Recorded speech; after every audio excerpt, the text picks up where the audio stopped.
Sunday కానీ లేదంటే lunch బాక్స్లో కానీ ఈ రైస్ అయితే ట్రై చేయండి. టేస్ట్ అయితే చాలా బాగుందనమాట. నేనైతే ఇది సెకండ్ టైం నేను చేయటం ఈ రైస్ కూడా.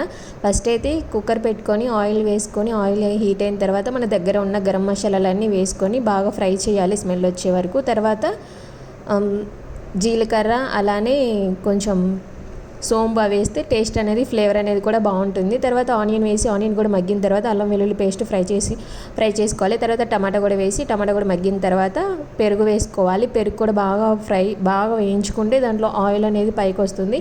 అప్పుడు ఉప్పు, కారం, పసుపు అలానే ధనియా పౌడర్, గరం మసాలా ఇవన్నీ వేసి బాగా ఫ్రై చేసుకొని మూత పెట్టుకొని బాగా ఫ్రై అయిన తర్వాత ఆయిల్ పైకి వచ్చిన తర్వాత మనం రైస్ అయితే వేసుకోవాలి. నేను 1.5 గ్లాస్ రైస్ తీసుకున్నాను.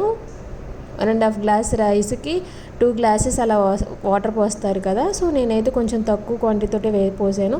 రైస్ అయితే చాలా బాగా వచ్చింది.